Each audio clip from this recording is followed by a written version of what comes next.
تو میری جان کوئی بھی ایسا نہیں ہوتا، مگر جب شیطان بہکانے پر آ جائے تو اچھے اچھوں کی فطرت بدل دیتا ہے۔ اس لیے کہہ رہا ہوں کہ یہاں آ جاؤ، اگر تمہیں کالج آنے جانے کا مسئلہ ہے تو ٹونی ہے نا، چھوڑ آیا کرے گا وہ تمہیں۔ وہ بولے چلے جا رہے تھے اور ان کی باتیں مشال کے حواس معطل کر رہی تھی۔ وہ سوچ بھی نہیں سکتی تھی کہ وہ کبھی اس طرح کی بات کریں گے اس سے۔ پاپا ٹھیک کہہ رہے ہیں مشال، جب تک وقار انکل واپس نہیں آ جاتے تم یہاں آ جاؤ ہمارے پاس۔ شہزینہ نے بھی اسے کھلے دل سے آفر کی۔ اسی دوران اس کا موبائل بجا اور وہ معذرت کرتی ہوئی اٹھ کھڑی ہوئی۔ میں پوچھوں گی پاپا سے، اگر انہوں نے اجازت دے دی تو۔ اس نے ساری بات پاپا پر چھوڑ دی۔ تمہارا باپ تو اول درجے کا بے وقوف ہے، کورا ہے بالکل دماغ کا، اسے ان باتوں کا کیا پتا۔ اسے تو بس نیکیاں کمانے کا شوق ہے، چاہے نقصان اس میں اپنا ہی کیوں نہ ہو رہا ہو۔ پہلے باپ کی جی حضوری کرتا رہا، پھر بیٹے کو سینے سے لگا لیا۔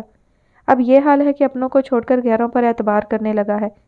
تمہارا باپ، دکھ تو ہوتا ہے بیٹا جب سگی بھانجی مہینوں شکل نہ دکھائے۔ میں جانتا ہوں اسے وہی منع کرتا ہے تمہیں یہاں آنے سے، وہ تو کبھی نہیں چاہے گا کہ تم یہاں آ کر رہو۔ وہ طنزیہ بولے چلے جا رہے تھے۔ زبیر احمد کا اس کے باپ کی اس طرح سے کھلم کھلا برائی کرنا اسے بے حد برا لگا، اسی لیے تو وہ یہاں کم آتی تھی۔ کبھی آ بھی جاتی تو شہزینہ اور ٹونی کی وجہ سے، ورنہ اس طرح کی باتوں سے اس کا دل گھبرا اٹھتا۔ جانتی بھی تھی کہ وہ ہمیشہ اسی طرح سے پاپا کے خلاف شکایتوں کا انبار اکٹھا کیے ہوتے ہیں۔ اس کے یہاں آتے ہی وہ فوراً سے بیشتر اپنی شکایتوں کی پوٹلی کھول دیتے۔ ان کی انہی باتوں سے جان چھڑانے کے لیے وہ جلدی سے اٹھ کھڑی ہوئی۔ ارے تم کہاں چل دی؟ ان کا تو اور کوئی کام ہی نہیں ہے۔ میں کہتی ہوں بچی اتنے دنوں بعد آئی ہے، آپ نے پھر وہی فضول باتیں کرنا شروع کر دی ہیں۔ اب یہ اکتائے نہ تو اور کیا کرے۔ مشال بیٹا تم بیٹھو، کھانا کھا کر جانا، ٹونی چھوڑ آئے گا تمہیں۔ عالیہ نے اسے اٹھتے دیکھا تو کچن سے بھاگی چلی آئیں۔ نہیں مامی میں اب چلوں گی، پاپا کا فون بھی آنا ہے اور مجھے کچھ نوٹس بھی تیار کرنے ہیں۔ میں پھر کبھی آ جاؤں گی مگر اس وقت نہیں، اس نے جواز پیش کیا۔ اس دوران سالار کمرے میں داخل ہوا تو وہ فوراً سے پیشتر اس کے ساتھ چل دی۔ اچھا بیٹا آنا ضرور، اپنے ماموں کی باتوں کا برا مت ماننا، ان کی عادت ہی ایسی ہے۔ آج تو میں نے ایسے ہی چھوڑ دیا ہے، اگلی بار آؤ گی تو پورا ہفتہ رکھوں گی تمہیں اپنے پاس، کوئی ایکسکیوز نہیں سنوں گی۔ عالیہ نے اسے ساتھ لگاتے ہوئے کہا تو وہ جی اچھا کہہ کر باہر آ گئی۔ کیا ضرورت تھی آپ کو مشال کو یہ سب کہنے کی؟ پتہ بھی ہے اپنے باپ کے خلاف کوئی بات نہیں سنتی ہے وہ، پھر وہی باتیں دہرانا شروع کر دیتے ہیں۔ اگر یہی صورتحال رہی نہ تو یہ سونے کی چڑیا بھی ہاتھ سے نکل جائے گی، کچھ ہاتھ نہیں آئے گا، ہاتھ ملتے رہیے گا آپ پھر۔ ان کے جاتے ہی عالیہ بیگم نے شوہر کی کلاس لینا شروع کر دی۔ ارے کچھ نہیں ہوتا، یہ سونے کی چڑیا پہلے بھی ہماری تھی اور اب بھی ہماری ہے۔ زبیر وارسی صوفے کی پشت سے ٹیک لگائے ڈھٹائی سے ہنستے ہوئے بولے۔ مجھے تو سالار کی طرف سے دھڑکا لگا رہتا ہے، سی ایس ایس کے بعد وہ پولیس لائن جوائن کر لے گا، اگر اسے سب پتہ چل گیا تو۔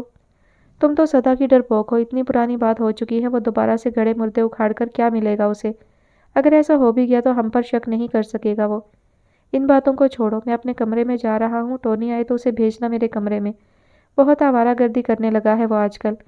یہ کہتے ہوئے وہ اٹھ کھڑے ہوئے اور کمرے کی جانب چل دیے۔ سالار بیٹا کھانا لگواؤں آپ کے لیے؟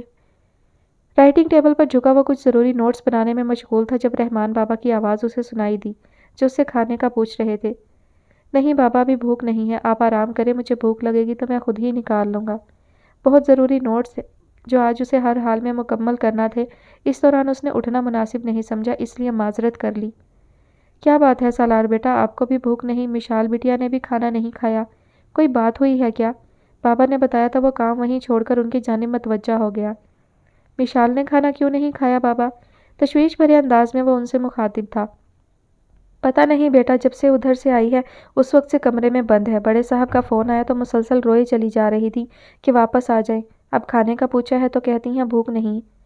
مجھے ڈسٹرب مت کرے، مجھے تو لگتا ہے یہ جو ان کے زمیر ماموں ہیں وہی الٹی سیدھی باتیں کرتے رہتے ہیں، ان کے ساتھ پتہ نہیں کیا کیا خرافات ڈالتے رہتے ہیں ان کے ذہن میں، اسی لیے تو ہمیشہ پریشان ہی واپس آتی ہیں۔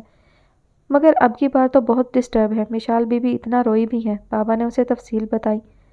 وہ بے حد ڈسٹرب ہے، یہ بات تو سالار نے بھی نوٹ کی تھی۔ گاڑی میں بھی تمام راستہ خاموشی سے کٹا، حالانکہ ایسا کبھی نہیں ہوا تھا۔ صبح جب وہ اسے یہاں سے چھوڑ کر گیا تھا تو رستے میں اس کی تیز ڈرائیونگ کے باعث لڑتی ہوئی آئی تھی اس کے ساتھ، مگر اب سالار کے ایک آدھ سوال پر بھی بڑا غائب دماغی سے جواب آیا تھا۔ بابا کی زبانی اسے پتہ چلا کہ وہ روتی رہی ہے تو وہ پریشان ہو گیا۔ کیا بات ہو سکتی ہے؟ ٹھیک ہے بابا، آپ جا کر آرام کریں، میں دیکھتا ہوں کیا مسئلہ ہے۔ بابا کو بھیج کر وہ اب مشال کے کمرے کی طرف بڑھ گیا۔ 2-3 بار دستک دینے پر دروازہ نہ کھلا تو اس نے دروازے کی ناب گھمائی، ہلکے سے کھٹکے پر دروازہ کھل گیا۔ پورا کمرہ تاریکی میں ڈوبا ہوا تھا۔ آگے بڑھ کر لائٹ آن کی۔ مشال دونوں بازوؤں میں سر دیے گھٹنوں کے گرد بازو لپیٹے بیڈ کے ساتھ ٹیک لگائے بیٹھی تھی۔ سالار پر نظر پڑتے ہی آنکھوں میں آئے آنسو صاف کی اور سیدھی ہو گئی۔ سالار چلتا ہوا اس کی جانب بڑھا اور بیڈ کی ایک سائیڈ پر پڑی کرسی پر بیٹھ گیا۔ آپ نے کھانا کیوں نہیں کھایا؟ اس نے پوچھا۔ بھوک نہیں ہے مجھے۔ یہی تو پوچھ رہا ہوں کہ کیوں بھوک نہیں ہے؟ وہ ہاتھ پر ہاتھ دھرے ریلیکس انداز میں بیٹھا اسے پوچھ رہا تھا، جیسے سب کچھ جانے بنا آسانی سے ٹلنے والا نہیں۔ پریشانی البتہ اس کے چہرے سے عیاں تھی۔ مشال نے کوئی جواب نہ دیا، ہنوز اسی حالت میں سر جھکائے بیٹھی رہی۔ Mishal, any problem? طبیعت تو ٹھیک ہے نا آپ کی؟ سالار کے اس سوال پر بھی دوسری جانب مسلسل خاموشی چھائی رہی۔ البتہ اس کی آنکھوں میں آئے آنسو جنہیں وہ باہر لانے سے روکنے کی ناکام کوشش کر رہی تھی سالار سے چھپے نہ رہ سکے۔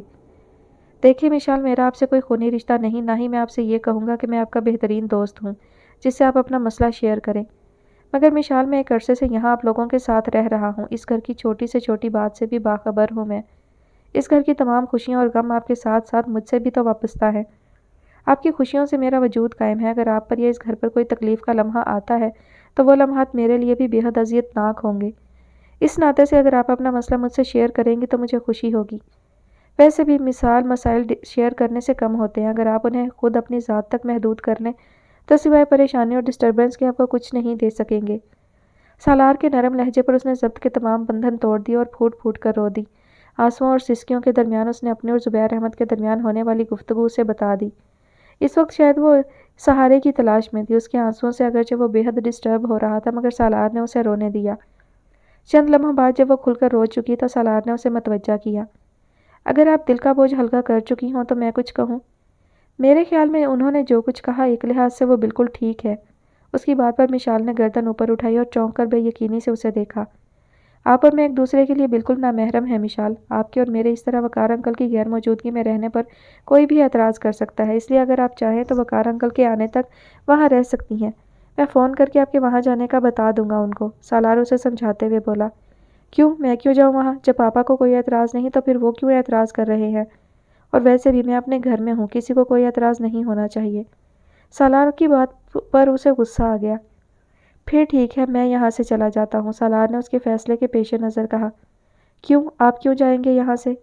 دیکھیے مشال، میں نہیں چاہتا کہ میری وجہ سے آپ پر، وقار انکل یا اس گھر پر کوئی بات آئے، اس لیے بہتر یہی ہے کہ میں یہاں سے چلا جاؤں۔ کرسی سے اٹھتے ہوئے اس نے حتمی فیصلہ سنایا۔ جانے سے پہلے یہ یاد رکھیے گا سالار یزدانی، لوگ چاہے آپ کے بارے میں کچھ بھی کہیں مگر اس گھر کے ایک ایک فرد کو آپ پر اعتبار ہے۔ مجھے آپ پر اعتبار ہے۔ ویسے بھی بہت مقروض ہیں آپ اس گھر کی محبتوں کے۔ یہاں سے گئے تو اکیلے نہیں جائیں گے، بہت سی محبتوں کا قرض ہوگا آپ کے ساتھ۔ اس گھر کے لوگوں کا خود پر سے اعتبار کھو دیں گے آپ، اتنی آسانی سے جا نہیں پائیں گے یہاں سے۔ مشال کے کہنے پر بے اختیار اس نے اس کی جانب دیکھا جو اسے ہی دیکھ رہی تھی۔ سچائی اس کی خوبصورت آنکھوں سے واضح چھلک رہی تھی۔ یہ واقعی سچ تھا کہ وہ اس گھر اور یہاں کے لوگوں کی پرخلوص اور بے لوث محبتوں کا مقروض تھا۔ وہ چاہ کر بھی ان کا قرض اپنے کاندھوں سے اتار نہیں سکتا تھا مگر اس کی وجہ سے اس گھر پر کوئی حرف آئے یہ وہ برداشت نہیں کر سکتا تھا۔ اس سے پہلے کہ وہ کوئی انتہائی قدم اٹھاتا، وقار ہمدانی کی اچانک واپسی نے اس کے قدم روک دیے۔ وقار ہمدانی اور وجاہت یزدانی گہرے دوست تھے، دونوں کا مشترکہ کاروبار تھا جسے وہ بخوبی چلا رہے تھے۔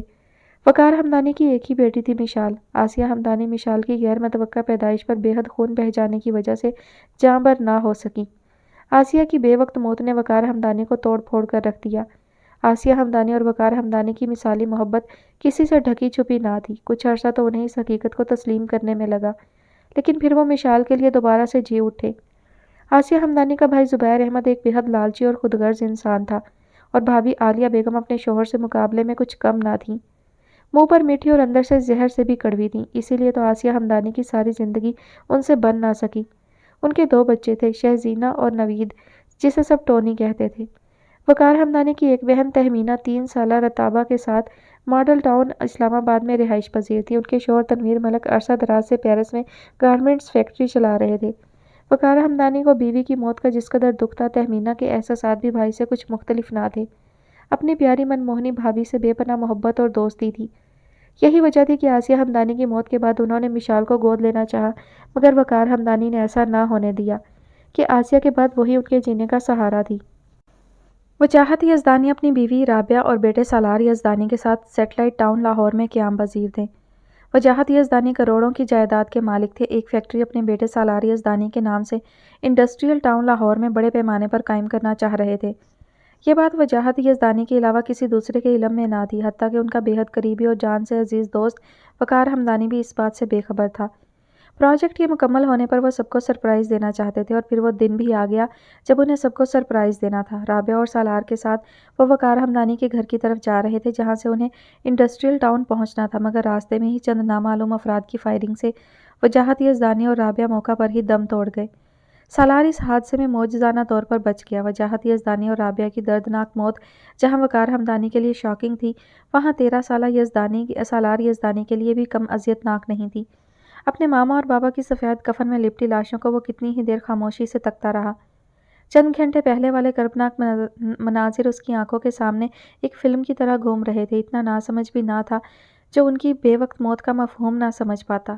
یزدانی ہاؤس کے وسیع اور عریض لان سے جب وہ جنازے اٹھے تو کوہرام مچ گیا۔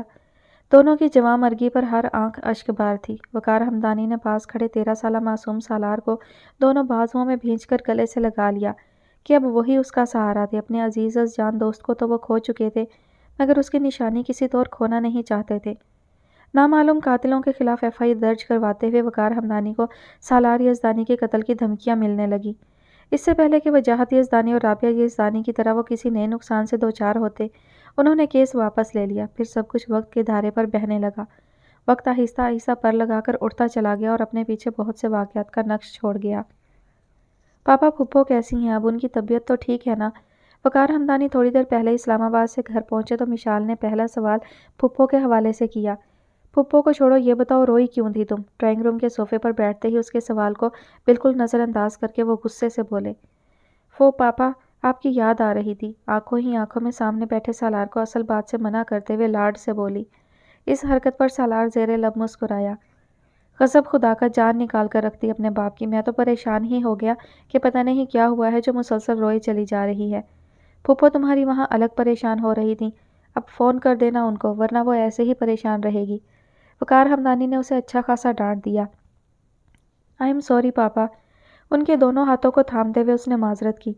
سالار اس نے تمہیں تنگ تو نہیں کیا؟ دیکھو مجھ سے غلط بیانی مت کرنا، مجھے پتا ہے بہت سائیڈ لیتے ہو تم اس کی، بچا لیتے ہو ہر باری سے، مگر اب مجھے سچ سچ بتاؤ ورنہ میں تمہیں ڈانٹنے سے بھی دریغ نہیں کروں گا۔ پاپا کہا ہے نا نہیں تنگ کیا، آپ کو اعتبار نہیں اپنی بیٹی پر؟ سالار کے کچھ کہنے سے پہلے ہی وہ بول پڑی، کہیں وہ اصل بات پاپا کو نہ بتا دے۔ تنگ کیا تھا انکل؟ مشال نے بے یقینی سے اسے دیکھا جو اس پر نظریں گاڑے ہوئے تھا۔ انہوں نے اپنا بالکل خیال نہیں رکھا انکل، کھانا ٹھیک طرح سے بھی نہیں کھایا، اسٹڈیز پر بھی دھیان نہیں دیا، آپ کو یاد کر کے روتی رہی ہیں، میرے ڈانٹنے کا بھی کوئی اثر نہیں ہوا، مسلسل ایک ہی رٹ لگائے رکھی کہ پاپا سے کہیں واپس آ جائیں۔ مشال نے ایک خفگی بھری نگاہ اس پر ڈالی تو وہ مسکرا دیا۔ مشال کتنی بری بات ہے بیٹا، آپ چھوٹے بچے تو نہیں ہو، بڑے ہو گئے ہو اب۔ آپ نے ہمیشہ یہیں تو نہیں رہنا نا پاپا بیٹا، جب آپ کی شادی ہو جائے گی تو پھر کیا کرو گی؟ اس وقت تو پاپا نہیں ہوں گے آپ کے ساتھ میری جان۔ لاڈ سے اسے خود سے لگاتے ہوئے انہوں نے کہا، پاپا مجھے کہیں نہیں جانا، میں آپ کے پاس ہی رہوں گی۔ ان کے کندھے سے لگی وہ ناراضگی سے بولی، بیٹیاں تو ہوتی ہی پرائی ہیں، ان کو بھی کوئی اپنے پاس رکھ سکا ہے بھلا؟ ماں باپ کے گھر تو مہمان ہوتی ہیں، تم بھی بیٹا اپنے پاپا کی مہمان ہو۔ اس کے دونوں ہاتھوں کو پیار سے کرتے ہوئے وہ دکھ سے بولے۔ اپنی بیٹی سے جدائی کا سوچ کر ہی ان کی آنکھیں برس پڑتیں۔ پاپا اب آپ نے مجھ سے اس طرح کی کوئی بات کی تو میں سچ مچ ناراض ہو جاؤں گی آپ سے، میں اس گھر کو آپ کو چھوڑ کر کہیں نہیں جاؤں گی، سن لیں آپ کان کھول کر۔ ان کے ہاتھوں کو جھٹکتی وہ غصے سے اندر کی جانب بھاگی۔ یار سمجھاؤ اسے، پاگل پن کی باتیں نہ کرے۔ انکل آپ کیوں پریشان ہو رہے ہیں، ٹھیک ہو جائیں گی۔ اپنے مضبوط ہاتھوں سے ان کے بوڑھے کمزور ہاتھوں کو تھامے ہوئے وہ بولا۔ رات کے 12:30 بج رہے تھے، ہر طرف تاریکی چھائی ہوئی تھی۔ جنوری کے اوائل کی یک بستہ ٹھنڈ میں شہر کی سڑکیں بالکل سنسان اور ویران تھیں۔ کہیں کہیں اکا دکا لوگ موجود تھے، وہ بھی شاید کسی مجبوری یا ضرورت کے تحت نظر آ رہے تھے۔ ایسے میں وہ دبے قدموں چوروں کی طرح گھر میں داخل ہوا، ڈرائنگ روم کا دروازہ ہولے سے بند کیا، آہستہ آہستہ سیڑھیاں عبور کرتا راہداری میں آیا۔ شہزینہ کے کمرے سے گزر کر وہ جیسے ہی آگے بڑھا، اپنے باپ کے کمرے کی لائٹ جلتی دیکھ کر وہیں ٹھٹک گیا۔ اسے معلوم تھا وہ اسی کے انتظار میں جاگ رہے ہیں۔ دیر بھی تو آج کافی کر دی تھی اس نے۔ دوستوں کے ساتھ ہوٹلنگ، سینما، گرلز کالج کے باہر لڑکیوں پر آوازیں کسنا، چھیڑ خانی، سائلنسر نکال کر موٹر سائیکل پر اپنے آوارہ دوستوں کے ساتھ مل کر رات گئے تک بے مقصد سڑکوں پر گھومنا۔ آج کل تو وہ کسی طوائف زادی کا اسیر تھا، اس کے ساتھ ہوتا تو وقت گزرنے کا پتہ بھی نہ چلتا۔ دل کھول کر پیسہ خرچ کرتا رہا تھا اس پر۔ زبیر احمد بے خبر نہیں تھے اس کی آوارہ گردیوں سے۔ دن میں تو خیر وہ بمشکل ہاتھ آتا، اس لیے آج وہ اس سے دو ٹوک بات کرنے کے لیے ابھی تک جاگ رہے تھے۔ ٹونی یہاں آؤ میرے کمرے میں، اسے چھپ کر دبے قدموں اپنے کمرے کی طرف بڑھتے دیکھ کر انہوں نے پکارا۔ باپ کے پکارنے پر مجبوراً اسے قدم ان کے کمرے کی طرف بڑھانا پڑے۔ ٹائم دیکھا ہے تم نے؟ 1 بج رہا ہے، یہ کون سا وقت ہے گھر واپس آنے کا؟ زبیر احمد نے دہاڑتے ہوئے اس سے لیٹ آنے کی وجہ پوچھی۔ آئی ایم سوری ڈیڈ، دوستوں کے ساتھ تھوڑی دیر ہو گئی، آئندہ ایسا نہیں ہوگا۔ وہ ڈرتے ڈرتے سر جھکائے شرمندگی سے بولا۔ آئندہ کے بچے، وہ اسے مارنے لپکے تو وہ بدک کر پیچھے ہٹ گیا۔ عالیہ بیگم نے رستے میں ہی انہیں روک دیا۔ کیا کر رہے ہیں؟ جوان اولاد پر ہاتھ اٹھائیں گے اب؟ دل تو یہی کرتا ہے کہ زندہ گاڑ دوں۔ لوگوں کے بچے کہاں سے کہاں پہنچ گئے۔ ایک میری اولاد ہے کام چور، نکمی، آوارہ، جسے دوستوں سے ہی فرصت نہیں ملتی۔ کتنی بار کہا ہے وقار کی فیکٹری جائے، دیکھے وہاں کے طور طریقوں کو، تعلقات بڑھائے لوگوں کے ساتھ، اسے بھی زمانے کی کوئی اونچ نیچ کا پتہ چلے، مگر نہیں، انہیں اپنے لفنگے آوارہ دوستوں کے ساتھ وقت گزارنا ہے۔ جس کام میں فائدہ ہے اس پر دھیان نہیں دینا۔ اور یہ لڑکی کون ہے جس کے ساتھ آج کل نظر آ رہا ہے تو؟ غصے میں چنگھاڑتے ہوئے وہ اس سے اس لڑکی کے بارے میں دریافت کر رہے تھے۔ ان کی آخری بات پر وہ سن ہو گیا۔ بہت احتیاط برت رہا تھا وہ اس معاملے میں، مگر وہ بھی اس کے باپ تھے، اس کی رگ رگ سے واقف تھے۔ ڈیڈ دوست ہے میری، صرف دوستی تک محدود رہنا ٹونی، اس سے آگے کی اجازت نہیں دوں گا تمہیں۔ پتہ ہے نا کہ شادی تمہاری مشال کے ساتھ ہی ہونی ہے، اسی لیے کہہ رہا ہوں، اس لڑکی سے دوستی سے آگے کا سوچ رہے ہو تو قدم پیچھے ہٹا لو۔ میں یہ کسی صورت برداشت نہیں کروں گا کہ مشال کے علاوہ تم کسی اور کے بارے میں سوچو، اس لیے پہلے سے خبردار کر رہا ہوں۔ جانتا ہوں ڈیڈ مجھے کیا کرنا ہے کیا نہیں، آپ کا بیٹا اتنا بے وقوف نہیں کہ گھر آئی دولت کو لات مار دے۔ گیا تھا میں ان کی فیکٹری، وقار انکل نے مجھے آفر کی تھی وہاں کام کرنے کی، مگر میں نے ٹھکرا دی۔ انا بھی کوئی چیز ہوتی ہے ڈیڈ، فارمیلٹی بھی تو پوری کرنا تھی نا۔ انہوں نے مجھے کل سے فیکٹری آنے کو کہا ہے کہ جب تک مجھے کہیں جاب نہیں ملتی تب تک میں وہاں کام کر سکتا ہوں۔ آپ کو تو پتہ ہے ڈیڈ، جاب تو میں نے کرنی نہیں، اور انہوں نے کتنا عرصہ زندہ رہنا ہے۔ آج مرے کل دوسرا دن، اس لیے سمجھے فیکٹری اب ہماری۔ ٹونی نے ہنستے ہوئے مکارانہ لہجے میں کہا تو زبیر احمد غصہ بھول کر بیٹے کے سینے سے لگ گئے۔ اتنی بڑی خوشخبری کے بعد وہ کیسے اس سے ناراض رہ سکتے تھے؟ جیو میری جان، خوش کر دیا باپ کو، آخر بیٹا کس کا ہے؟ دیکھا میں نہ کہتی تھی کہ یہ اندر ہی اندر کوئی بڑا کام کر رہا ہے، ہمیں پتا نہیں رہا، پر آپ کو تو میری بات پر اعتبار نہیں تھا۔ آپ تو ہمیشہ اسے ڈانٹتے ہی رہے ہیں، بے وقوف ہی سمجھتے رہے ہیں۔ عالیہ نے خوشی سے اس کا گال چومتے ہوئے شوہر کو جتایا۔ شاید میں ہی غلط تھا، انہوں نے گویا ہار مانی۔ ٹھیک ہے تم اپنے کمرے میں جاؤ اور آرام کرو، اور ہاں کل شہزینہ کے سسرال والے آ رہے ہیں بات پکی کرنے، گھر پر ہی رہنا، پچھلی بار بھی پوچھ رہے تھے تمہارا۔ عالیہ بیگم نے اسے شہزینہ کے سسرال والوں کی آمد سے آگاہ کیا، جس پر وہ جی اچھا کہہ کر اپنے کمرے کی جانب بڑھ گیا۔ یہ کیا کر رہی ہیں آپ اس وقت میرے کمرے میں؟ وہ کافی دیر سے کپڑوں کی الماری میں گھسی نہ جانے کیا تلاش کرنے کی کوشش کر رہی تھی جب سالار کی دہاڑتی آواز اس کے کانوں سے ٹکرائی۔ ہاتھوں میں پکڑی کتاب اور نوٹ بک دھڑام سے نیچے گریں اور فرش پر بکھر گئیں۔ میں یہ ایکسرسائز سمجھنے آئی تھی آپ سے۔ مشال نے جلدی سے بک اٹھائی اور سالار کے آگے کر دی۔ کل پیپر ہے نا آپ کا؟ سالار نے اسے جتلایا۔ اس نے ہاں میں گردن ہلائی۔ تو میں کافی دیر سے سوال کرنے کی کوشش کر رہی ہوں، حل ہی نہیں ہو رہا، ہر بار جواب غلط آ جاتا ہے۔ بہت ضروری ہے یہ ایکسرسائز، پلیز سمجھا دینا، وہ بے بسی سے بولی۔ مشق واقعی بہت مشکل اور ضروری تھی۔ ٹھیک ہے بیٹھو، مگر آئندہ ایسے نہیں چلے گا، سامنے کرسی کی طرف اشارہ کرتے ہوئے وہ بولا۔ آج کل تو وہ خود اپنے امتحانات کی تیاری کر رہا تھا، اس کے باوجود اس نے پڑھانے کی حامی بھر لی۔ سوال سمجھانے کے بعد 2-3 سوال اسے کرنے کو دیے اور خود ریک میں سے اپنی بکس اٹھا کر ٹیبل پر رکھی اور اس کے سامنے رکھی کرسی پر بیٹھ گیا۔ یس، اس نے بازو خوشی سے ہوا میں لہرایا۔ کیا ہوا؟ سالار جو پڑھنے میں محو تھا گردن اٹھا کر حیرت سے اسے دیکھا۔ نکل آیا جواب، اس نے خوشی سے کہا۔ تو اس میں اتنا خوش ہونے والی کون سی بات ہے؟ آپ کے لیے نہیں ہوگی مگر میرے لیے تو ہے، صبح سے لگی ہوئی تھی اس فضول ایکسرسائز کو کرنے میں، ایک بھی سوال نہیں ہو رہا تھا۔ اب آپ نے سمجھایا تو 2 منٹ میں حل ہو گیا۔ اتنی مشکل تو نہیں تھی، مگر لگتا ہے صبح آپ نے دماغ استعمال نہیں کیا، اس لیے وہ سوالات حل نہیں ہوئے۔ چلیں اب جلدی سے باقی سب بھی مکمل کریں۔ سوالات کی جانب اس کی توجہ مبذول کروا کر وہ خود بھی دوبارہ سے پڑھائی میں مشغول ہو گیا۔ وہ بھی جلدی جلدی سوال حل کرنے لگی جو اتفاق سے ٹھیک بھی ہو رہے تھے۔ 1 گھنٹہ مسلسل سوالات کے بعد وہ یکدم اکتا گئی۔ اتنی مشکل اور بڑی تھی ایکسرسائز، سوال ختم ہونے کا نام ہی نہیں لے رہے تھے۔ باقی سب وہیں چھوڑ کر کاپی پر دائرے بنانے لگی۔ سالار کی ساری توجہ اس کی جانب تھی۔ مشال سر پر ہلکی سی چبت لگا کر توجہ پڑھائی کی طرف دلائی۔ منہ بناتے ہوئے اس نے اگلا سوال لکھا اور بے دلی سے حل کرنے لگی۔ سالار وقفے وقفے سے ہاتھ میں پکڑا پوائنٹر اس کے سر پر مار کر پڑھائی کی طرف اس کی توجہ دلا رہا تھا، مگر شاید وہ واقعی میں اکتا گئی تھی، اس لیے جب گلمینا نے اسے زبیر اور عالیہ کے آنے کی اطلاع دی تو وہ کتابیں وہیں چھوڑ کر باہر کی جانب بھاگی، مگر جاتے جاتے پلٹی۔ تھینک یو ویری مچ سالار۔ تیزی سے سیڑھیاں عبور کر کے وہ نیچے آئی جہاں زبیر، عالیہ اور ٹونی پاپا کے ساتھ باتوں میں مصروف تھے۔ سب کو سلام کیا۔ زبیر احمد نے آگے بڑھ کر اس کے ماتھے پر بوسہ دیتے ہوئے اپنے ساتھ لگا لیا۔ میری بیٹی ناراض ہے اپنے ماموں سے؟ اپنے لہجے میں مٹھاس گھولتے ہوئے بولے۔ نہیں ماموں، میں بھلا آپ سے کیوں ناراض ہونے لگی؟ محبتوں میں پلی ہوئی لڑکی ان کے اسی پیار کے سامنے پگھلنے لگتی تھی۔ تو پھر آئیں کیوں نہیں گھر؟ انہوں نے پوچھا۔ زبیر ماموں پیپرز ہو رہے ہیں میرے، اس نے نہ آنے کی وجہ بتائی۔ ارے بھائی صاحب، میں تو اسے لینے آئی تھی، شہزینہ کی شادی میں چند دن باقی ہیں اور سچی بات ہے بازاروں کے چکر لگا لگا کر میں تو تھک گئی ہوں، اسی لیے آئی تھی آج کے مشال کو ساتھ لے جاؤں گی، باقی کی خریداری یہ اور شہزینہ مل کر کر لیں گی۔ مگر عالیہ آج بطور خاص اسے لینے آئی تھی، مگر اس کے پیپرز کا سن کر مایوس ہو گئی۔ کیا کر سکتے ہیں عالیہ، مجبوری ہے، وقار ہمدانی بولے۔ تمہارے پیپرز کب ختم ہو رہے ہیں مشال؟ ٹونی نے پوچھا تھا۔ 1 ہفتے بعد۔ پھر ٹھیک ہے، جیسے ہی پیپرز ختم ہوں گے مجھے فون کر دینا، لینے آ جاؤں گا۔ مگر میں نے شہزینہ کی شادی کے حوالے سے شاپنگ بھی کرنی ہے، اس نے ایک نیا مسئلہ سامنے رکھا۔ تو وہاں آ کر شاپنگ کر لینا نا ساری، بس میں اب کوئی اور ایکسکیوز نہ سنوں، پیپرز ختم ہوتے ہی تم وہاں پہنچو۔ زبیر احمد نے اس کے لیے مزید انکار کی گنجائش نہیں چھوڑی۔ ٹونی کیسا جا رہا ہے کام؟ دل لگ گیا فیکٹری میں یا نہیں؟ وقار ہمدانی براہ راست ٹونی سے مخاطب ہوئے۔ ارے دل کیسے نہیں لگے گا؟ ٹونی کے بولنے سے پہلے زبیر احمد بول اٹھے۔ کوئی پرائی فیکٹری تھوڑی ہے جو ٹائم لگے گا ایڈجسٹ ہونے میں تو کہتا ہوں وقار اب تم آرام کیا کرو، کیا ضرورت ہے فیکٹری جانے کی؟ بچے ہیں نا، سنبھال لیں گے سب، ویسے بھی تمہاری طبیعت کون سا ٹھیک رہتی ہے، ہارٹ پیشنٹ ہو، آرام سے گھر رہو اور ڈالو ذمہ داری بچے پر۔ زبیر احمد بے حد شیریں انداز میں مطلب کی بات زبان پر لے ہی آئے۔ ٹھیک کہہ رہے ہو زبیر، وقار ہمدانی نے کہا تو تینوں کے دل خوشی سے ہنسنے لگے، انہیں اپنا مقصد پورا ہوتا محسوس ہوا۔ لیکن ابھی میں سمجھتا ہوں فیکٹری کو میری ضرورت ہے، بہت سے ایسے فیکٹری کے معاملات ہیں جو مجھے خود دیکھنے پڑتے ہیں۔ ٹونی ابھی ناتجربہ کار ہے، میں ساری ذمہ داری ایک دم سے اس کے ناتواں کاندھوں پر ڈالنا نہیں چاہتا، بہت وقت لگے گا اسے یہ سب معاملات سمجھنے میں، لیکن مجھے امید ہے کہ آہستہ آہستہ سیکھ جائے گا سب۔ وقار ہمدانی بولے تو سب کے منہ لٹک گئے، مگر بظاہر خوش دلی سے انہوں نے ان کی ہاں میں ہاں ملائی۔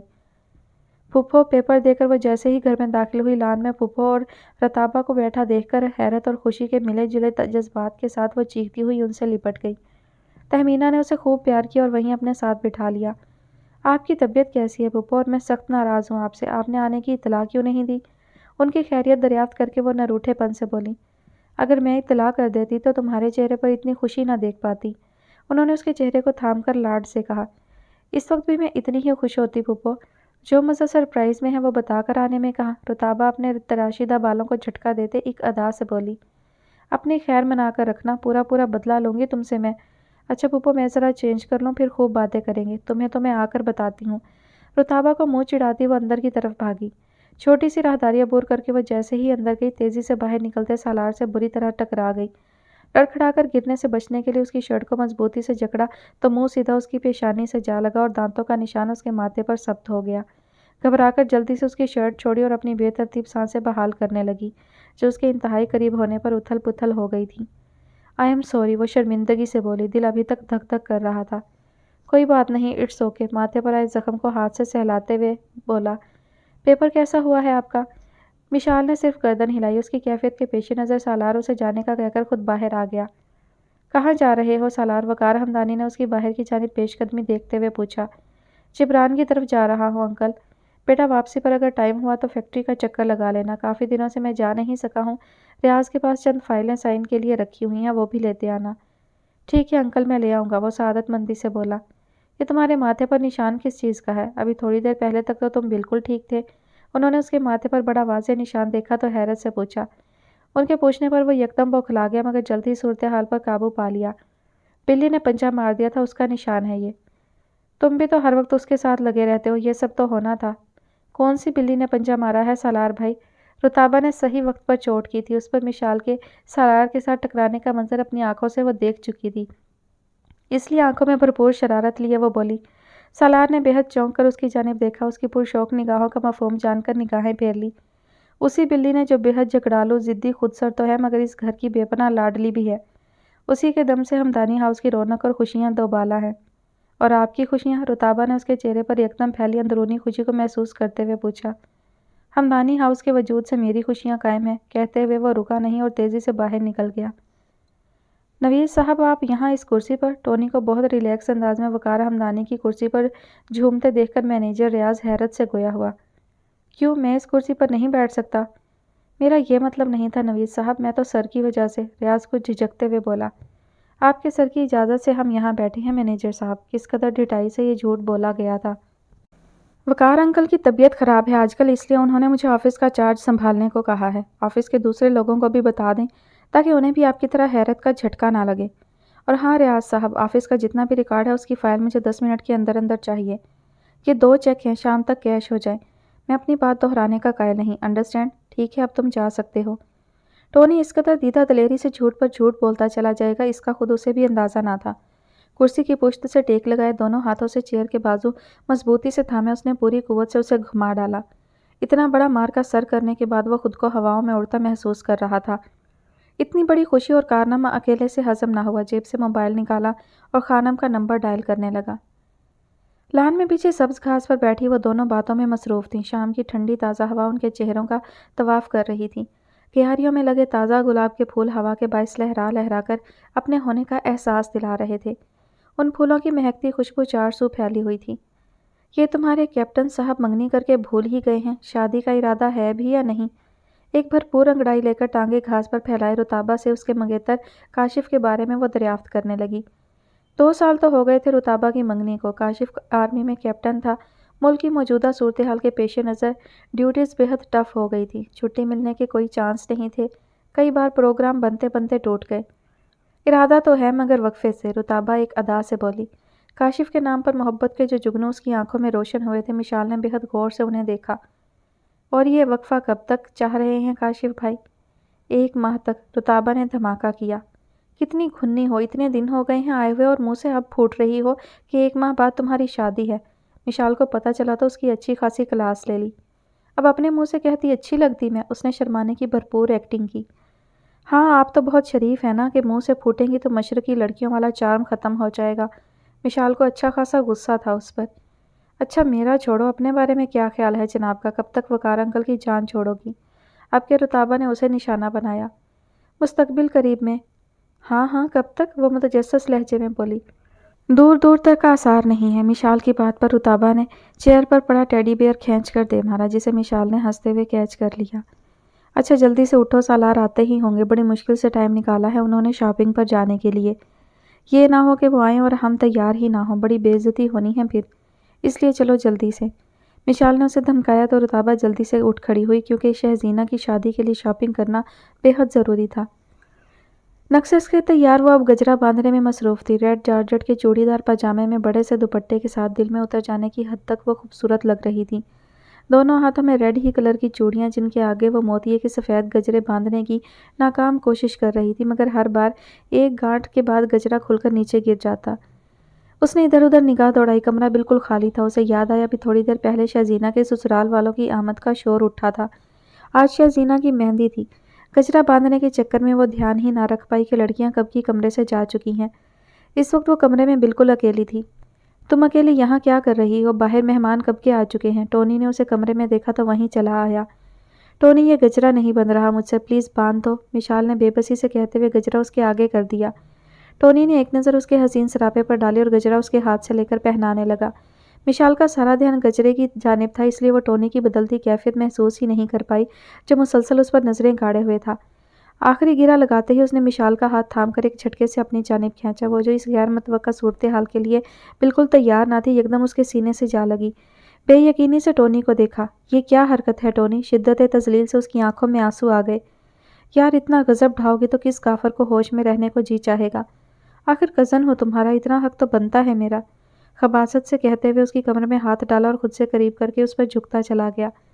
وہ جو اس کی پہلی حرکت پر ہی سن ہو گئی تھی، اس قدر بدتمیزی پر شوق میں آ گئی۔ اس سے پہلے کہ وہ کوئی حد پار کرتا، مشال نے پوری قوت سے اسے پرے دھکیلا اور باہر کی طرف دوڑ لگا دی، مگر دروازے کے بیچوں بیچ سالار کو کھڑا دیکھ کر وہیں ٹھٹک گئی۔ اس کے چہرے سے لگ رہا تھا جیسے وہ وہاں کھڑا سب دیکھ چکا ہے۔ ٹونی کی اس پر نظر پڑی تو وہ نظریں چراتا تیزی سے باہر نکل گیا۔ اس قدر تذلیل اور شرمندگی پر اس کا جی چاہا زمین پھٹے اور وہ اس میں سما جائے۔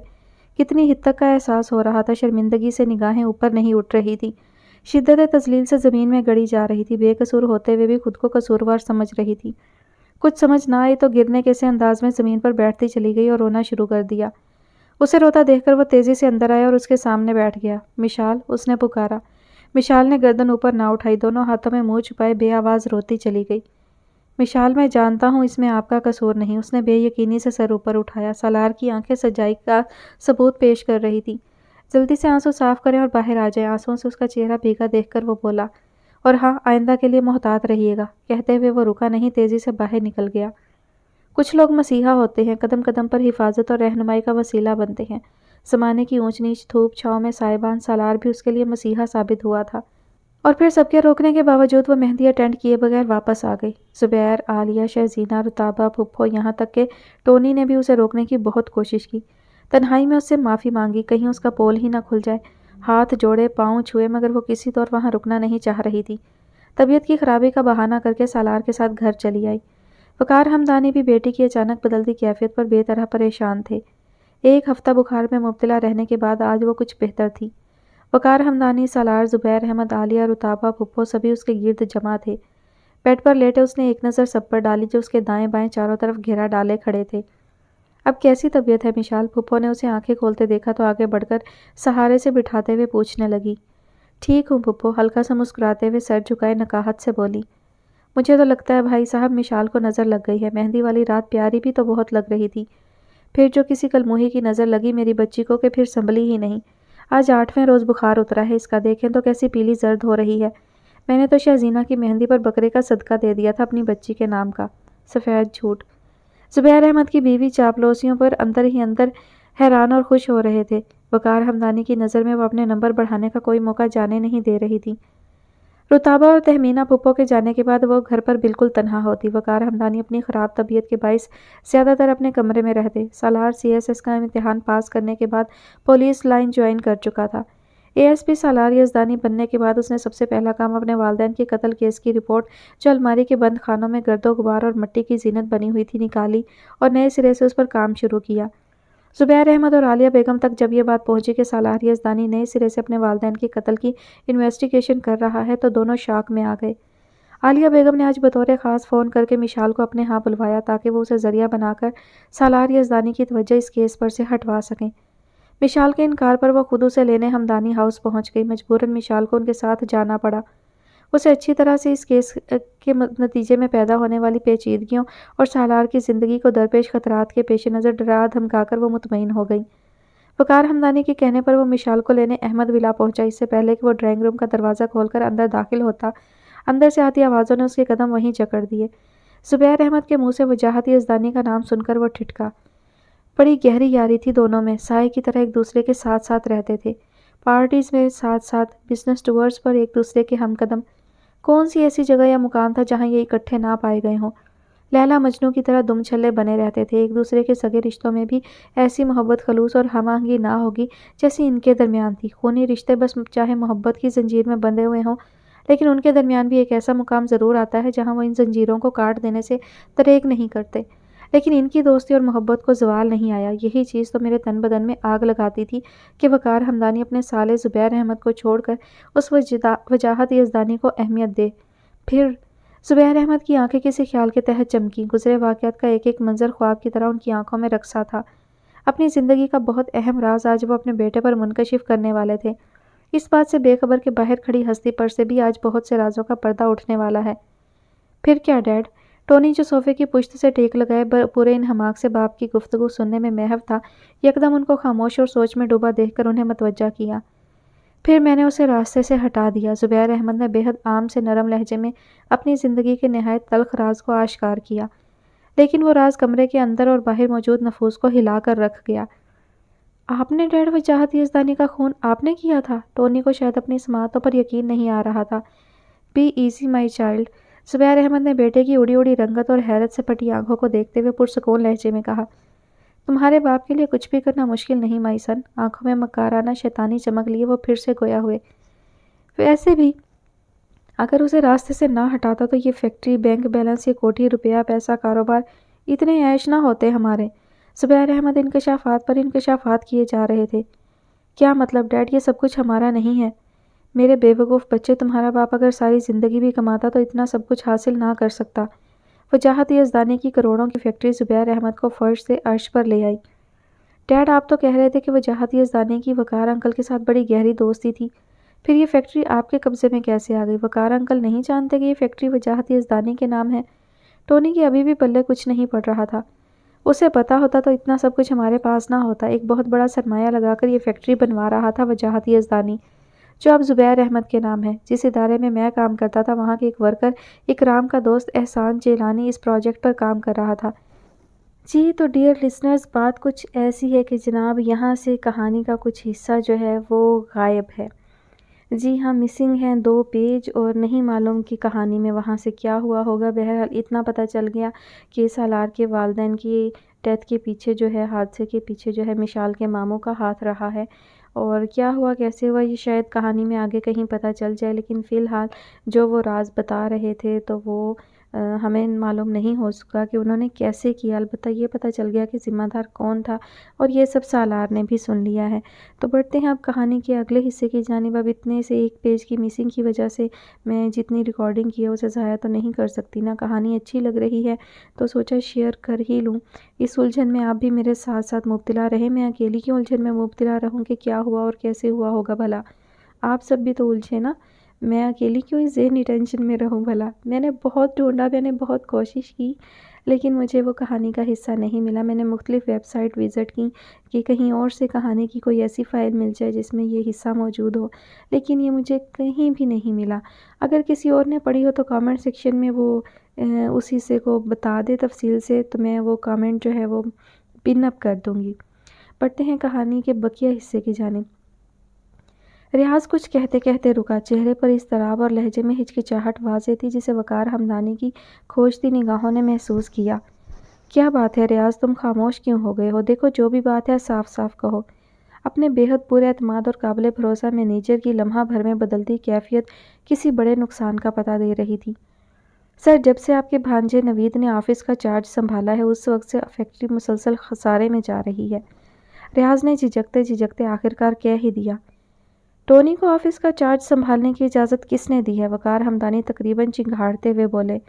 ریاض کی زبانی اس غیر متوقع خبر پر وہ اندر ہی اندر سلگ اٹھے۔ سر، انہوں نے خود کہا تھا کہ آپ نے انہیں اجازت دی ہے کہ جب تک آپ صحت یاب نہیں ہو جاتے اس وقت تک آفس کا چارج وہ سنبھالیں گے۔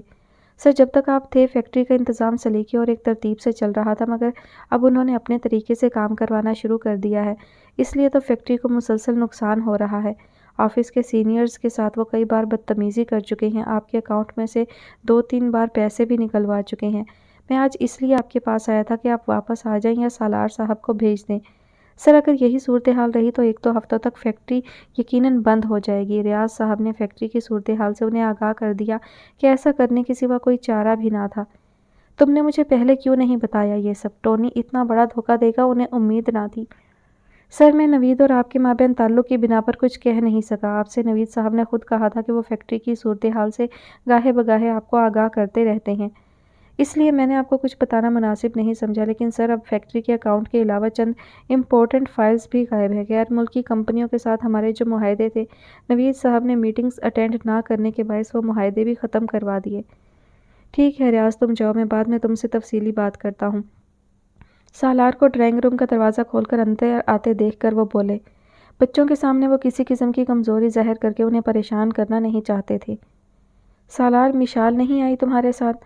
اسے اکیلے اندر داخل ہوتے دیکھ کر وہ حیران ضرور ہوئے، اس لیے پوچھا۔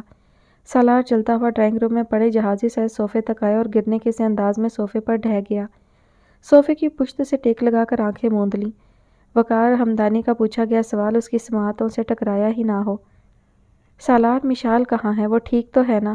سالار کی اجڑی بیاباں حالت بہت کچھ اخذ کروا رہی تھی۔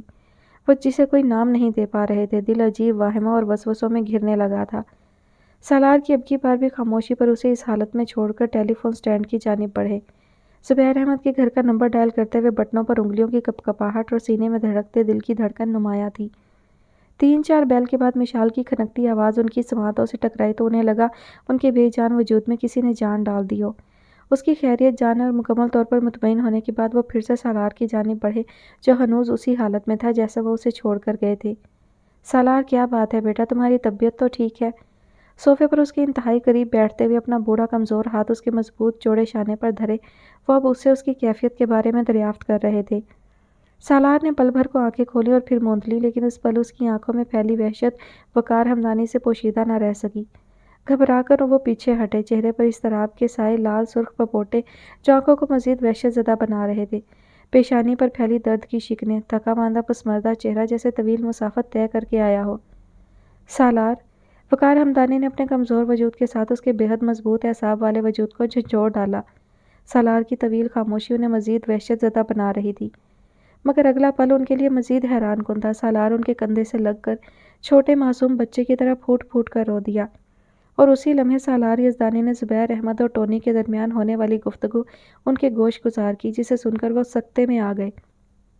جان سے عزیز بھائیوں جیسے دوست کا قتل زبیر کرے گا، ان کے وہم و گمان میں بھی نہ تھا۔ یہ سوچ شاید ساری زندگی ان کے ذہن سے نہ گزر سکتی کہ پیسے کے لالچ میں زبیر احمد اتنا بڑا قدم اٹھا سکتا ہے۔ رابعہ ٹھیک ہی کہتی تھی، اس شخص پر کبھی اعتماد مت کرنا۔ جس بہن کے اپنے بھائی کے بارے میں اس طرح کے خیالات ہوں، وہ بھلا کیسے قابل اعتبار ہو سکتا ہے؟ مگر اس کے باوجود انہوں نے رابعہ یزدانی کے حوالے سے اسے عزت دی جس کے وہ قابل نہ تھا۔ کاش زبیر تم نے یہ سب نہ کیا ہوتا۔ بے بسی سے لب کاٹتے ہوئے سینے پر ہاتھ رکھے وہ صوفے پر گرتے چلے گئے۔ وقار ہمدانی کو شدید ہارٹ اٹیک ہوا تھا۔ مسلسل 3 گھنٹوں سے ICU میں بند ڈاکٹرز ان کی بے ترتیب ٹوٹتی جڑتی سانسوں کا تسلسل برقرار رکھنے کی سر توڑ کوشش کر رہے تھے، اور باہر کھڑا سالار یزدانی اپنی ہر سانس کے ساتھ ان کی زندگی کے لیے دعا گو تھا کہ وہ اس شفیق باپ جیسی ہستی کو کھونا نہیں چاہتا تھا۔ شاید وہ کوئی قبولیت کی گھڑی تھی، یا پھر خدا ہی بے انتہا غفور و رحیم ہے جو کبھی اپنے در پر آنے والے کو مایوس نہیں کرتا۔ بے شک اسی کی ذات بچانے والی ہے۔ چند گھنٹوں بعد انہیں ICU سے پرائیویٹ روم میں شفٹ کر دیا گیا۔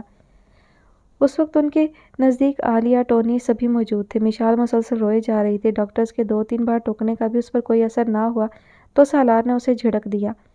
ایک تو ان سب کی موجودگی اسے ڈسٹرب کر رہی تھی، اوپر سے مشال کا مسلسل رونا۔ پلیز مشال، خاموش ہو جائیں۔ آگے ہی انکل کی طبیعت اتنی مشکل سے سنبھلی ہے، بجائے اس ذات باری تعالیٰ کا شکر ادا کرنے کے آپ روئے چلی جا رہی ہیں۔ انکل کو اب کچھ ہوا نا تو اس کی ذمہ دار آپ ہوں گی۔ بند کریں یہ رونا۔ مشال نے چونک کر اس کی جانب دیکھا جو خونخوار نظریں اس پر گاڑے ہوئے تھا۔ کہہ تو وہ ٹھیک ہی رہا تھا، وقار ہمدانی کے لیے مزید کوئی صدمہ یا ٹینشن ان کی زندگی کو مات دے سکتا تھا۔ مشال نے جلدی سے آنسو صاف کر لیے، مگر کمرے میں موجود 3 ہستیوں کو یہ لب و لہجہ، یہ انداز بے حد اجنبی لگا۔ سالار اس قدر حق رکھتا ہے مشال پر، انہیں واضح محسوس ہوا۔ اس لیے سب سے پہلے زبیر احمد نے اپنے غصے کا اظہار کیا۔ یہ کس لہجے میں بات کر رہے ہو برخوردار؟ اس لہجے میں جس لہجے میں مجھے کرنا چاہیے۔ سالار یزدانی کا اعتماد سے بھرپور لہجہ ٹونی کو تپا گیا۔ میں ابھی بتاتا ہوں تمہیں، وہ اس کی جانب لپکا۔ ٹونی، اس سے پہلے کہ وہ سالار یزدانی تک پہنچ کر ایک نئی جنگ کا آغاز کرتا، وقار ہمدانی کی آواز نے اس کے قدم وہیں روک دیے۔ آپ دیکھ رہے ہیں انکل کتنی بدتمیزی سے بات کی ہے اس نے مشال کے ساتھ۔ ٹونی کو ان کا روکنا برا لگا، کسی نہ کسی طرح اپنی سبکی تو مٹانا تھی اسے۔ کچھ غلط نہیں کہا سالار نے، اس کے ساتھ یہی کچھ ہونا چاہیے۔ رو رو کر اپنی جان بھی ہلکان کر رہی ہے اور اپنے باپ کو الگ ڈسٹرب کر رہی ہے۔ وقار ہمدانی کی بات پر کمرے میں خاموشی چھا گئی، مگر 3 نفوس ابھی تک اندر ہی اندر پیچ و تاب کھا رہے تھے، اور وہ زبیر احمد، عالیہ اور ٹونی کے علاوہ اور کوئی نہیں تھے۔ مشال، آج شام تمہارا سالار سے نکاح ہے۔ الفاظ تھے یا بم؟ مشال کو اپنا سارا دماغ سائیں سائیں کرتا محسوس ہوا۔ وقار ہمدانی نے بظاہر بہت ٹھہرے ٹھہرے انداز میں آج شام اس کے اور سالار کے مابین ہونے والے نکاح سے اسے آگاہ کیا، مگر مشال احمد کے حواسوں پر دھماکہ کر دیا۔ اسے لگا کہیں بہت قریب دھماکہ ہوا ہو جس نے اس کے پورے وجود کے بخیے ادھیڑ کر رکھ دیے ہوں۔ کیا؟ وہ تقریباً چیخی۔ سالار کمرے میں نہ ہوتا تو شاید وہ بہت برے رد عمل کا اظہار کرتی۔ دیکھو بیٹا، میری زندگی اور موت کا کچھ پتہ نہیں، میری بیماری سے تم واقف ہو۔ ہارٹ پیشنٹ ہوں، کوئی بھی شدید اٹیک میری موت کا سبب بن سکتا ہے۔ اس لیے میں چاہتا ہوں کہ میری زندگی میں ہی تمہیں مضبوط سائبان مل جائے۔ وہ سائبان تمہارے لیے سالار یزدانی سے بہتر اور کوئی نہیں ہو سکتا۔ وقار ہمدانی نے دانستہ اسے اصل حقیقت سے بے خبر رکھا کہ وقت آنے پر وہ خود ساری حقیقت جان جائے گی۔ وہ اسے جلد از جلد سالار کے حوالے کر کے پرسکون ہونا چاہتے تھے۔ پاپا، آپ کیوں اس طرح کی باتیں کر رہے ہیں؟ کچھ نہیں ہوگا آپ کو، اور ویسے بھی میں آپ کو چھوڑ کر کہیں نہیں جاؤں گی۔ ان کے کاندھے سے سر ٹکائے وہ بے آواز روتی چلی گئی۔ مشال، میری جان، اس طرح رو گی تو تمہارے پاپا اور ڈسٹرب ہوں گے بیٹا۔ وقار ہمدانی نے اسے ساتھ لگاتے ہوئے اس کی گالوں پر بہنے والے آنسو دیکھتے ہوئے کہا جو بہے چلے جا رہے تھے۔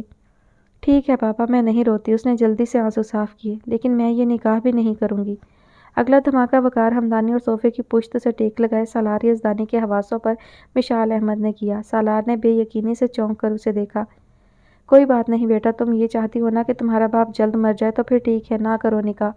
میری اذیت اور تکلیف دہ زندگی کی ذمہ دار تم ہوگی مشال۔ سالار اس سے کہو یہ چلی جائے یہاں سے۔ آج اس نے اپنے باپ کو سرخرو کر دیا ہے، سر فخر سے بلند کر دیا ہے، مان بخشا ہے اپنے باپ کے لاڈ پیار کا۔ یہ جانتی نہیں ہے نا کہ اس کے باپ کی زندگی کتنے خطرے میں ہے۔ اگر جانتی تو شاید اتنا بڑا فیصلہ نہ کرتی۔ یہ دنیا ظالم درندوں اور بھیڑیوں سے بھری پڑی ہے۔ دولت مند کا جینا حرام کر دیتے ہیں یہ وحشی درندے۔ اچھا ہے نا اسے بھی واسطہ پڑے جب باپ نہیں رہے گا اور یہی ظالم لوگ اپنی اصلیت دکھائیں گے، تب قدر آئے گی اسے۔ کوئی بات نہیں بیٹا، میں بہت خوش ہوں اپنی بیٹی کے فیصلے سے۔ بس اب تمہارے پاپا چند دن کے مہمان ہیں میرے بچے، صرف چند دن کے۔ وقار ہمدانی بہت ٹوٹ پھوٹ گئے تھے اپنی بیٹی کے فیصلے سے۔ وہ تو اسے زبیر احمد کے آہنی شکنجے سے بچا کر سالار یزدانی کے مضبوط حصار میں دینا چاہتے تھے، لیکن مشال کے تکلیف دہ فیصلے نے انہیں ہلا کر رکھ دیا۔ وہ سوچ بھی نہیں سکتے تھے کہ مشال ان کے فیصلے سے انکار کر دے گی۔ مگر اگلا پل وقار ہمدانی کے لیے بے حد شاکنگ تھا جب مشال ان سے لپٹ کر رو دی اور باپ کا مان رکھ لیا۔ مجھے آپ کا ہر فیصلہ منظور ہے پاپا، مگر آپ آئندہ اس طرح اپنی بیٹی کو چھوڑ کر جانے والی بات نہیں کریں گے۔ وقار ہمدانی نے مسکراتے ہوئے رو رو کر ہلکان ہوتی بیٹی کے آنسو صاف کیے اور اس کی پیشانی پر پیار کرتے ہوئے اسے ساتھ لگا لیا، اور پھر اسے مشال ہمدانی سے مسز سالار یزدانی بننے میں دیر نہ لگی۔ اسے لگا جیسے وہ کوئی خواب دیکھ رہی ہو۔ آنکھ کھلنے پر سب کچھ ویسا ہی ہوگا جیسے پہلے تھا، مگر کچھ بھی ویسا نہیں تھا، سب کچھ بدل گیا تھا۔ وہ تو پل بھر میں ساری کی ساری بدل چکی تھی۔ مشال ہمدانی کو مسز سالار بنتے لمحہ بھی نہ لگا۔ جس شخص کے حوالے سے آج تک وہ ایک سپنا بھی نہ بن پائی تھی، وہ کتنی آسانی سے اس کی زندگی پر مسلط کر دیا گیا کہ وہ چاہ کر بھی اس سے فرار حاصل نہیں کر سکتی تھی۔ ایسی بھی کیا جلدی تھی پاپا کو کہ انہوں نے کسی کو بتانا اور بلانا مناسب نہیں سمجھا، اور اسے بتایا بھی تو ایسے جیسے وہ اس کے نہیں کسی اور کے نکاح کی بات کر رہے ہوں۔ اور انہوں نے یہ کیوں کہا کہ ان کی زندگی خطرے میں ہے؟ بھلا پاپا کی کسی سے کیا دشمنی ہو سکتی ہے؟ اور اوپر سے نکاح ہوا بھی تو خفیہ انداز میں چوروں کی طرح، 4 افراد کی موجودگی میں، جیسے کسی بڑے جرم کی پاداش میں بہت رازدارانہ انداز میں سالار یزدانی کے سر تھوپ کر جرم کی تلافی کی گئی ہو۔ یہ سب کچھ سالار کی وجہ سے ہوا ہے۔ اگر وہ چاہتے تو بابا کو روک سکتے تھے۔ جانتے بھی تھے کہ پاپا نے ان کی کبھی کوئی بات نہیں ٹالی، مگر اس کے باوجود انہوں نے ایسا ہونے دیا۔ وہ پورے شریک تھے پاپا کے ساتھ اس سازش میں۔ شام سے کمرے میں بند وہ بیڈ پر اوندھے منہ لیٹی مسلسل سوچے اور خود سے الجھے چلی جا رہی تھی، اور سالار یزدانی سے بدگمان ہو رہی تھی۔ اس سب کا ذمہ دار اسے ٹھہرا رہی تھی۔ میں آپ کو کبھی معاف نہیں کروں گی سالار، ایک ایک لمحے کا حساب لوں گی۔